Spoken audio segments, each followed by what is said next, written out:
जनगणना का श्रेय आप लोग प्रधानमंत्री जी को दे रहे हैं। जातीय जनगणना का श्रेय राहुल जी को जाता है, अखिलेश यादव जी को जाता है, तेजस्वी यादव जी को जाता है, जो लगातार जातीय जनगणना की मांग शुरू से कर रहे हैं। और आपको बयान भी याद होगा जिसमें लालू जी ने कहा था कि जातीय जनगणना तो हम कान पकड़ कर करवा लेंगे। अगर सोचिए कि कान पकड़ के जातीय जनगणना करवा सकते हैं तो कुछ भी करवा सकते हैं। और लालू जी अगर शुरू से एक्टिव हो गए होते तो हमारा 2 करोड़ रोजगार भी मिल जाता, 15 लाख भी हमारे खाते में आ जाते, बहन बेटियां भी सुरक्षित हो जाती, दलितों को उनका हक अधिकार भी मिल जाता। अच्छा, जिस तरह से आपने लालू जी का नाम लिया, बिहार में ऐसा माना जाता है कि जब वो सत्ता में आए बिहार की दिशा उन्होंने बदल दिया। आज उनको एक टैग लगा दिया कि लालू जी जो चारा चोर हैं, घोटाला किए हैं। क्या आपको लगता है कि मतलब चारा खाया मिश्रा और फंस गया पिछड़ा? तो बहुजनों के साथ में तो शुरू से जाति हो रही है। जो बहुजन है उसको शुरू से शोषित किया जा रहा है, चाहे लालू जी हो या अखिलेश जी हो। अखिलेश जी पर भी नारा लगा कि टोटी चोर हैं। तो शुरू से उन लोगों का, जिनका एक किस्म के लोग हैं जो आरोप प्रत्यारोप करते रहते हैं। जातीय जनगणना प्रधानमंत्री नरेंद्र मोदी जी को लोगों ने झुका दिया जी। प्रधानमंत्री नरेंद्र मोदी को घुटनों के बल ला दिया। ये लोकतंत्र है। यानी जिस तरह से इंडिया गठबंधन खासकर उत्तर प्रदेश में अखिलेश यादव का पीढ़ी है, क्या आप मानेंगे जिस तरह से राहुल गांधी लगातार जातिगत जनगणना को लेकर के बात करते रहे, अखिलेश यादव भी लगे रहे, यानी विपक्ष के जो नेता रहे, विपक्ष इस बार इतना मजबूत है, इतना मजबूत है कि वो जो चाहेगा वो करवा लेगा। ये लेटरल एंट्री लेकर आए थे, विपक्ष ने उसको रोक दिया। जातीय जनगणना की राहुल जी ने कहा था कि हम करवा के रहेंगे, अगर ये नहीं करेंगे तो हम सत्ता में आने के बाद में कर देंगे। इनको मजबूर हो जाना पड़ा। और जब रात में बैठक चल रही थी, देश के जो गोदी मीडिया है वो लगातार दिखवा रहा था पहलगाम का बदला लिया जाएगा, पाकिस्तान को उड़ा दिया जाएगा, ये होगा, ढिमकाना होगा। हुआ क्या कि जातीय जनगणना का मुद्दा आ गया। और अब मीडिया क्या दिखा रही है? जातीय जनगणना, जातीय जनगणना, जातीय जनगणना। जो लोग कहा करते थे जातीय जनगणना का विरोध किया करते थे, जो कहा करते थे जो करेगा जाति की बात उसको पड़ेंगे जूते। नितिन गडकरी का बयान था। अंधभक्तों की महारानी लक्ष्मीबाई कंगना रनावत कहती बांटने का काम किया जा रहा है। उत्तर प्रदेश के आदित्यनाथ जी विरोध किया करते थे, कहते थे कि बटोगे तो कटोगे। आजू भी इस पर प्रवचन दे रहे हैं, सुधांशु त्रिवेदी भी इस पर प्रवचन देने लगे हैं। तो भाजपा के तमाम छोट भैया नेता और बड़ भैया नेता सब थूक के चाटने का काम कर रहे हैं। अच्छा, क्या लगता है आपको जिस तरह से जातीय जनगणना बहुजनों का, दलितों का हक और अधिकार है। और अब पता चलेगा कि 100 में 90 शोषित है, सोचतों ने ललकारा है, धन धरती और राजपाट पर 90 भाग हमारा है। बहुजनों को उनका हक और अधिकार मिलेगा।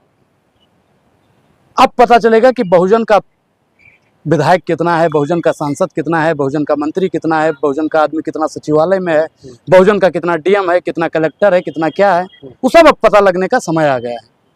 एक प्रसिद्ध कथावाचक हैं बागेश्वर बाबा, जिन्होंने नारा दिया कि जात पात की करो विदाई, हम सब हिंदू भाई भाई। तो हमारे आदि गुरु शंकराचार्य ने भी कहा था कि अभी आप कुंवारे हैं, आपकी शादी नहीं हुई है, आप किसी दलित लड़की से ब्याह कर लीजिए। जात पात की विदाई तभी होगी जब रोटी और बेटी का रिश्ता चालू होगा।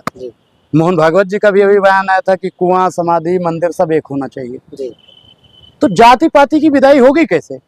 हम तो कह रहे हैं, लेकिन दलित अगर हिंदू है तो दलित को मंदिर में प्रवेश करने पर रोका क्यों जाता है? अगर दलित भी हिंदू है तो उसको मूंछ रखने पर मारा क्यों जाता है? घोड़ी पर चढ़ने पर मारा क्यों जाता है?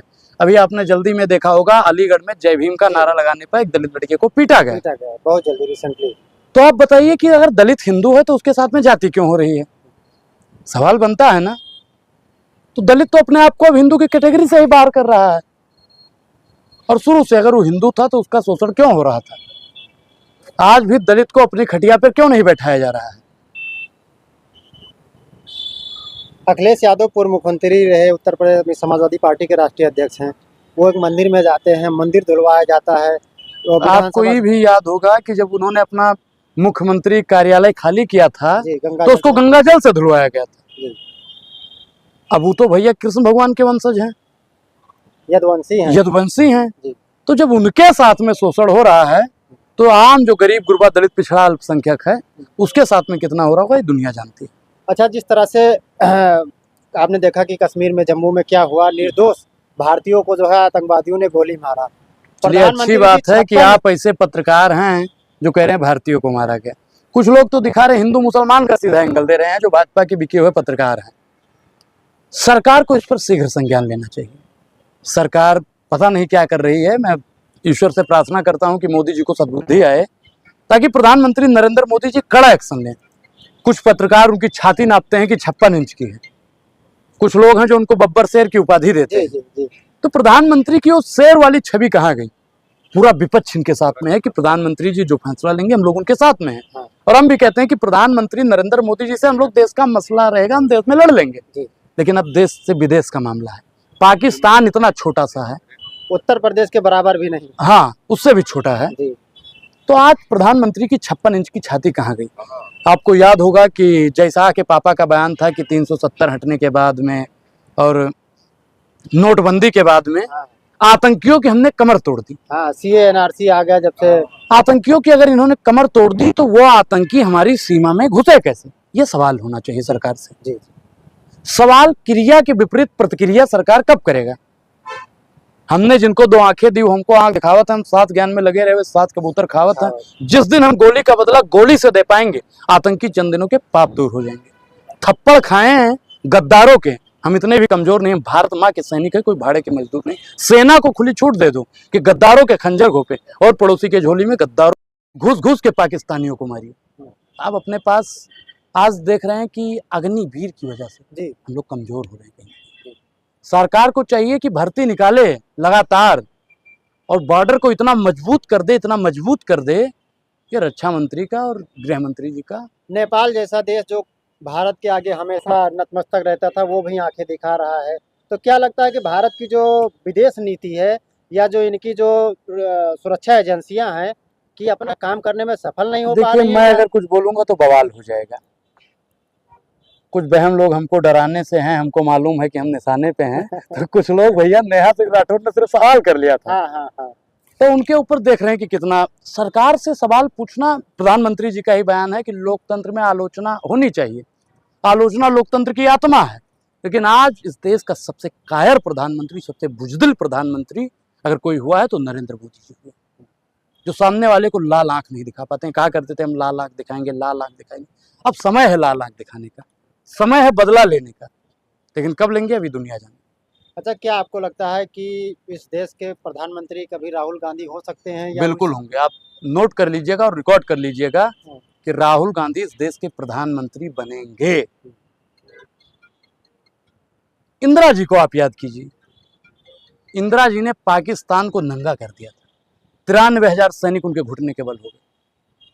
और भाजपा के ही कई नेता हुए जिन्होंने पाकिस्तान को धूल चटाई। भाजपा के ही नेता आज लिख रहे हैं कि मुसलमान वहां पे नहीं होता तो हम यहाँ पे ना होते, सुरक्षित ना होते। मुसलमान भी वहां पे मारा गया। लेकिन एंगल क्या दे रहा है? देश की जो बिकी हुई सरकारी मीडिया है वो हिंदू मुसलमान का एंगल देकर देश का सामाजिक सौंदर्य बिगाड़ने का काम कर रही है।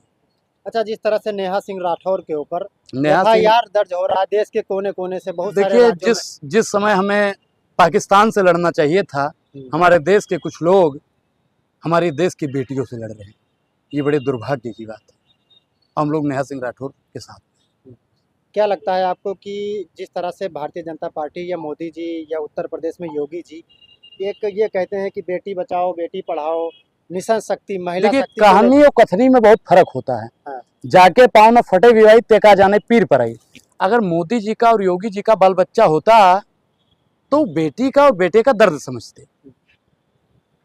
और नेहा सिंह राठौर गलत क्या कर रही हैं? अगर सरकार से सवाल कर रही हैं, पाकिस्तान ने तो उनकी वीडियो को उठा के डाल दिया, सही है, कॉपी किया है। पाकिस्तान तो शुरू से नकलची है, उसने तो हमारा उठाया और डाल दिया। तो उससे किसी को देशद्रोही साबित कर देना है, ट्विटर पे ट्रेंड चलवा देना है, कहाँ तक लाजिमी है। अच्छा, हम बात करेंगे लास्ट में कि एक समाजवादी पार्टी के राज्यसभा सांसद है रामजी लाल सुमन जी। उनके ऊपर हमला हुआ इसलिए क्योंकि वो दलित थे। दलितों को चुन चुन के शोषण हो रहा है। आप बताइए कि हमारे यहाँ संविधान है और उन लोगों के ऊपर मुकदमा नहीं होता है जो तलवार उलवार चलाया करते हैं। उन लोगों पर मुकदमा हो जाता है कि जो सरकार से सवाल पूछ लेते हैं। हमारे ऊपर भी 2-3 मुकदमा हो गए। तो सरकार से जो सवाल पूछेगा, सरकार के सामने जो समस्या खड़ी कर देगा, सवाल खड़ा कर देगा। मैं फिर बोलता हूं कि प्रधानमंत्री जी डरे हुए प्रधानमंत्री, और एक डरा हुआ राजा मरा हुआ लोकतंत्र पैदा करता है, और वही आज देश में हो रहा है। आपके हिसाब से इस देश को बेहतर कौन चला सकता है? राहुल जी। राहुल जी पर तो ये भी आरोप लगता है कि वो जो है, उनका बहुत सारे वीडियो वायरल हुआ सोशल मीडिया पर। कौन सा? इधर आलू डालो, उधर वो निकले, इधर सोना होता है। तो ऐसा क्या लगता है आपको? चलिए आप ईमानदारी से बता दीजिए, आप पत्रकार हैं। हाँ, वो बयान किसका था? वो बयान जो था वो तो सबको पता है, पूरा देश जान चुका है कि वो कूट रचित तरीके से उसको नरेंद्र मोदी का वो बयान था। राहुल जी उसको समझा रहे थे, समझा रहे हैं। और भाजपा का आईटी सेल, हाँ, भाजपा की गोदी मीडिया जी, उसको काट पीट करके चला रही थी। हाँ। राहुल जी ने कभी ऐसा कोई बयान नहीं दिया है कि आलू डालो, सोना निकालो, टाइल्स लगाओ खेत में। ये सब बयान चिड़िया उड़ पता नहीं क्या क्या बयान जो वायरल होता है, ये राहुल जी का बयान है ही नहीं। राहुल जी तो कहते हैं युवाओं को रोजगार दिया जाए, आरक्षण को मजबूत किया जाए, दलितों का उनका हक अधिकार दिया जाए। राहुल जी तो उसकी बात करते हैं, लेकिन भाजपाइया मीडिया क्या दिखाने का काम करती है दुनिया जान चुकी है। चलिए, बहुत बहुत धन्यवाद। अभी आपने सुना